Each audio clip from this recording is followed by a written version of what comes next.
Ayan, magandang araw mga busing. Nakabalik tayo sa paglitsyon. Ngunit ito ay pa isa-isang order lang at wala tayong punan ngayon. Po, Nakanta ka. dili. Dapat may Yan, hindi na namin pinakita yung pagkatay at minsan tayong nawarningan ni Mita. Kaya ito, yung pagluluto na lang. Walang iba pa rin yung driver natin, si Papayoy pa rin. Papayoy, Ay mga boss, adi meron naman tayo. ang pagbabalik. Magbabalik siya na mo litsunan. May litsun. Si King. Oh, kaway, hi boss. may naalam. Si King nagpupunas ng mantika sa lechon natin. Ako mapunan. Ako mangga. Wala. Okay, balikan na lang natin to ulit maya siya pag mapula na. Yan mga boss, nasa kalahating oras na natin sinalang yung ating lechon. Mapula na siya. Ibabalance na lang natin para pantay yung kulay niya. Yan. Ito yung lechon naman namin ngayon. Ngayong buwan ng Marso at nung mga nakarang buwan wala tayong video, wala tayong lechon. Yung mga nauna nating lechon na pinapa 4 kilo, hindi man kasi natin buo nasisingil yun. Medyo nahirapan yung ating puhunan, kaya ngayon tumatanggap tayo ng lechon.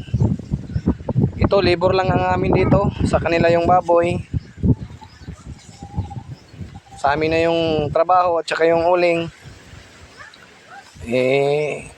Mayroon naman kaming 1.5 sa pagluto hanggang sa i-deliver namin sa kanilang luto na.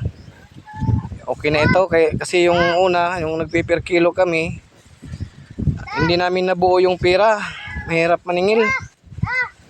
Kaya medyo natagalan tayong mag-upload ng video ulit. Yan, nasa kalating oras natin yung sinalang. Bali yung nagastos nating uling, kalating sako, may kalating sako pa tayong natira. Yung kalating sako na yan, kayang-kaya na yan makaluto. Kasi yung lechonan natin meron namang hollow block, yung init niya buo. Diretso doon tatama sa balat. Yan. Sa dagat. Ayan, maganda na ang kulay mga boss. Oh, pulang-pula na siya. Da. Bali, ang deliver natin ito ngayon is alas 4 ng hapon. Ang oras natin ngayon ay nasa alas 3 na. Meron pa tayong isang oras. Pain-in na lang siya. Tapos palamigin natin ng konti. Balot na, deliver na natin. Okay. Da. Pantay na yung kulay niya. Yung pula niya. Yung biak na yan, normal lang yan. Kasi yung baboy natin na nakuha, na nabili ay mataba. Ano si Bali, 35 kilos lang ito. At maganda na yung presyo ng baboy ngayon at 170 ko to nakuha kahapon. Yan. Papang deliver natin mamaya. Abang-abangan lang natin mga boss. Wala, siya basta sabi niya, oh, gida. Alam sa mo, inas mga nganak. Ay, salam. Ang ganda ng kulay ng lechon natin. Tamang-tama lang yung apoy natin at nakabalansi na talaga. Para maging balansi din yung kulay ng lechon. Hindi maputla, mapula siya.